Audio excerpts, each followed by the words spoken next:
So what is your definition of an alcoholic or someone with a drinking I have no problem? idea. I don't have a problem, so I would know. Really adamant that Ramona had a drinking problem. I want to know what Carol and Heather think after spending all this time with her. Why do you keep doing this with me? Because I don't. I drink as much as Luann. If you want to pick on me, pick on something real. Okay? If you want to pick on me, find something real, Andy, because I don't like it. Andy Cohen, the face of Bravo, the voice of late-night gossip, and a man at the center of explosive workplace allegations. Pretentious. I said, I don't want to do a reality show. Well, you've been here 14 years. By the way, it's made you very rich. And if you don't want to be on the show, you don't have to be on it. So then you said 4 women had implants in the group. Which 4 were you referring to? What? And then were you talking about her or Kenya? Hey, whoever wants to admit to it. Well, Kenya is maintaining that she has not had anything. For years, he's been celebrated as the architect of reality TV drama, the mastermind behind the Real Housewives empire, and the charming host of Watch What Happens Live. But behind the champagne toasts, the Shady reunion show clapbacks, and the cheeky interviews lies a far more complicated story. I'd be pissed. Sure thing. You got your solo cup? Is that okay? Sure. Now, is Croy in the parking lot with the engine running? Your lips are considerably bigger. Yes. Yes. What's the end game on the lips? There's nothing backhanded about that. You're a little Sarah Huckabee Sanders. Who the hell's that? She's Trump's spokesperson. Oh. You have a way of pivoting. No, I'm just trying to get... Okay, then. I just told you I I like it when you apologize. kiss my ass. So I don't know what else I... Because this isn't just about gossip.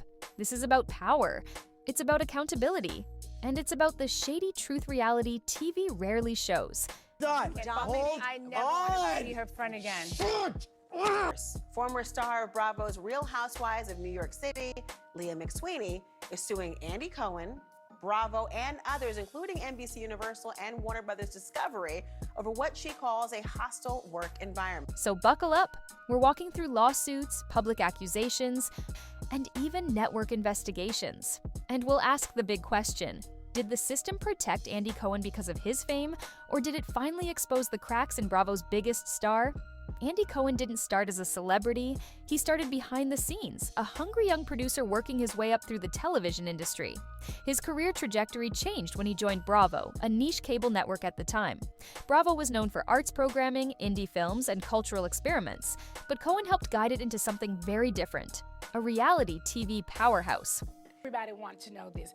Do you have a hand, Andy, in firing and hiring housewives? I do. What? I do. Oh my God! So if anything ever happens to me, I need to come for you. Yes, you do. Oh, what? The turning point was The Real Housewives. What began as a single show in Orange County exploded into a multi-city franchise that became a cultural juggernaut. Andy wasn't just producing television anymore, he was shaping a universe. Casting choices, he had a say, storylines, he influenced them, reunion shows. He sat at the center, stirring the pot with the perfect mix of charm and provocation. And then came Watch What Happens Live. By stepping in front of the camera, Cohen transformed himself from executive to celebrity. He wasn't just Bravo's producer anymore, he was Bravo in the eyes of millions. Fans didn't just watch the Housewives, they watched Andy reacting to the Housewives. That dual role, executive and star, gave Cohen an unusual kind of power. When one man controls both the story and the spotlight, it becomes much harder to question his actions. Power protects, but it also shields questionable behavior. And that's where the problems began.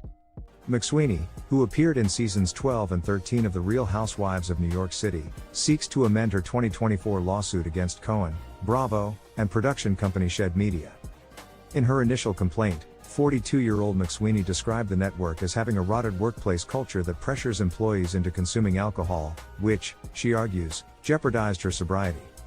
She also alleged that Cohen has a proclivity for cocaine usage with employees and unfairly favors those with whom he uses drugs.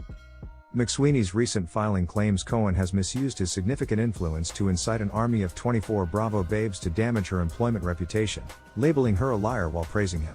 In early 2024, the first serious legal challenge hit Andy Cohen's empire.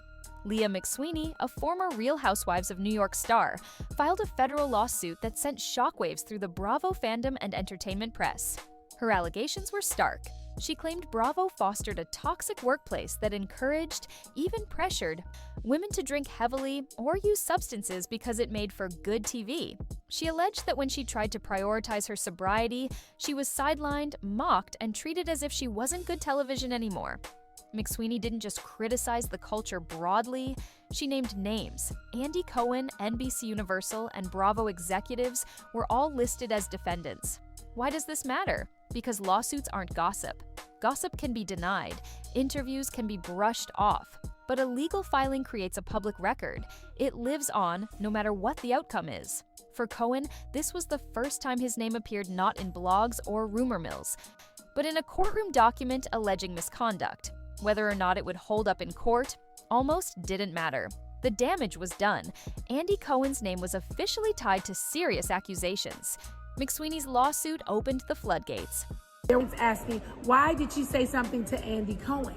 Well, I brought his name up because, as you know, I've done his show more times than he has. And he know exactly what he was going to ask her. They have forced me out of the franchise. Okay, we'll get to that in another video. So since I have been forced out of the franchise, then leave my name alone. Let me sit over here and heal in peace, okay? Leave me alone. If you don't have anything positive to say about me working for your network after 13 years, stop bringing up my name on your show to help your ratings. Stop it. You didn't want me here? You've been forcing me out for the past 4 years, okay? So there's no reason why you need to keep bringing me up and talking so negatively of me. Other former housewives started speaking out, sometimes in interviews, sometimes in social media posts, and sometimes through carefully worded open letters. Some claimed Cohen played favorites, rewarding certain stars while sidelining others.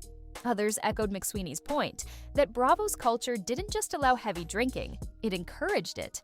Anonymous reports surfaced in tabloids, alleging blurred boundaries between cast, producers, and Cohen himself. Some painted a picture of executives looking the other way when behavior crossed professional lines. Not all of these accusations reached courtrooms, but collectively they built a narrative, a pattern. And in the court of public opinion, patterns matter. Suddenly, old clips of Cohen laughing at drunken meltdowns on reunion stages were circulating online, not as funny moments, but as potential evidence. What once looked like cheeky late-night banter started to feel more sinister in context. By 2024, Andy Cohen wasn't just a cheeky host anymore. He was the face of a growing ethical crisis in reality TV. NBC Universal couldn't ignore the lawsuit. They issued public statements defending their practices, standing by Cohen, but also brought in outside investigators to review the claims. That kind of move is standard in corporate crises. The goal isn't just to find the truth, it's to protect the brand. According to reports, those investigators didn't substantiate the most explosive allegations, like Cohen personally encouraging substance abuse. The review wasn't made public, but the network treated it as enough to stand behind Cohen. Bravo doubled down. Cohen's watch. What Happens Live was renewed. He continued hosting reunion specials. To executives, the calculation was clear. Andy Cohen wasn't just an employee, he was the brand. Removing him could collapse a franchise worth hundreds of millions of dollars. But the public didn't see it that way. Fans saw a network circling the wagons. Critics argued that internal investigations almost never hold powerful figures accountable.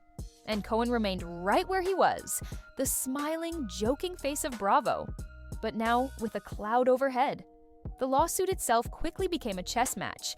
NBC, Bravo, and Cohen's legal team filed motions to dismiss, arguing the claims were too broad or legally insufficient. Courts responded the way they often do in high-profile cases, narrowing the claims. Some allegations were dismissed outright, others were allowed to move forward in limited form. This wasn't about proving truth, it was about legal sufficiency. For Cohen, that distinction mattered. He could publicly say, the claims were dismissed, even if other allegations remained. Headlines shifted from Andy Cohen accused to case narrowed. Legally, this gave him breathing room. Reputationally, the stain lingered. Most fans don't read court rulings. They remember the headlines. And the headlines had already tied Andy Cohen to accusations of workplace toxicity. At the heart of the lawsuits and interviews was one recurring theme: Bravo's culture of alcohol and substances. Drinking wasn't just part of the Housewives' storylines, it was woven into the DNA of the shows. Cocktail parties, boozy dinners, drunken vacations, these weren't accidents. They were production choices. McSweeney alleged sobriety was actively undermined. Others hinted cocaine use was sometimes part of the environment.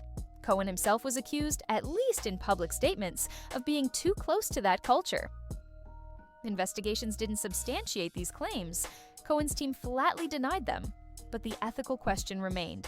If producers create environments where intoxication is expected, are they responsible for what follows? If a sober cast member is marginalized because they're not fun, does that cross the line from entertainment into exploitation? Even without legal proof, the allegations forced uncomfortable questions about reality TV's business model. Once the lawsuit hit, the media storm erupted. Entertainment outlets ran headlines. Fan podcasts dissected every claim. Social media lit up with hashtags, video clips, and heated debates. On Twitter, old reunion show clips resurfaced as receipts. On TikTok, fans slowed down Cohen's cheeky late-night quips, reframing them as possible confessions. Cohen's response was sharp. His lawyers labeled the claims defamatory. His PR team framed him as unfairly targeted. On his own SiriusXM show, he sometimes joked about the accusations, turning them into punchlines for his audience. Bravo's corporate statements were more careful. They pledged to take complaints seriously, while also defending Cohen and emphasizing that investigations found no wrongdoing. But perception is its own reality. One week, Cohen was laughing with A-list guests. The next, his name trended alongside toxic workplace. In the world of celebrity PR, denial rarely ends the story. It often just adds fuel. Inside the entertainment industry, the Cohen scandal wasn't just about ethics. It was about money. Cohen was, and is, irreplaceable in Bravo's eyes. He casts, produces, and hosts. He is the connective tissue of a sprawling franchise. To remove him would risk collapsing ratings, alienating fans, and losing advertisers. So Bravo and NBC made their choice. They stood by him. Sponsors didn't flee, viewers didn't boycott en masse. The Housewives machine kept spinning, fueled by drama and controversy, the very same fuel that built Cohen's empire in the first place. For rivals in the industry, the Cohen saga became a case study. How far will a company go to protect its face? The answer in Bravo's case was simple: as far as it takes. The story of Andy Cohen isn't just about one man. It's about how reality TV is built. When one man sits at the top of that pyramid, wielding both creative control and celebrity power, accountability becomes murky. Should networks allow environments where drinking is pushed for drama? Should there be independent oversight of workplace complaints in reality TV? Do celebrity hosts like Cohen have too much unchecked power? These aren't just abstract questions. They're urgent ones for an industry that profits from human behavior, sometimes at its worst. I did have a text moment with Andy, and it was not nice. Just know that. Oh. Andy Cohen, is just not a nice guy. And I've said that for many years. I had a really crappy experience with him on his show. What do you say to Andy? Oh, God, he's such a D-bag. Look, that guy was my boss for years, and nobody ever does a story about how the guy who runs the network gives himself a talk show that magically gets picked up every year. For years, Andy Cohen has played a double role. On screen, he's the cheeky ringmaster, serving champagne, throwing shade, and laughing off Housewives' chaos. But critics argue that this playful persona has also shielded him from accountability. Consider the reunion shows. Fans love when Cohen leans into the drama, asking loaded questions, egging on confrontations, and occasionally delivering digs of his own. But behind the fun, there's a power imbalance. Cast members know that how they perform in front of Andy may determine their future on the show. If you're in his good graces, you might get another season. If not, you could be quietly written off. There's also his reputation for favoritism. Some housewives have suggested that Cohen protects certain stars, giving them softer questions or editing that favors them, while others are grilled relentlessly. To fans, this might look like normal TV. To insiders, it feels like playing with people's careers. Then there's his humor. Witty to some, cutting to others. On Watch, What happens live? Cohen often flirts with controversy, making shady comments that blur the line between playful and problematic. He thrives on awkward moments, turning them into viral clips.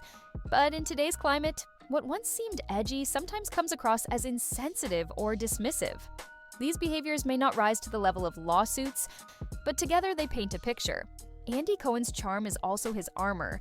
His jokes, his fun uncle vibe, and his quick wit keep audiences laughing, while obscuring the fact that he holds real, life-changing power over the people on his shows.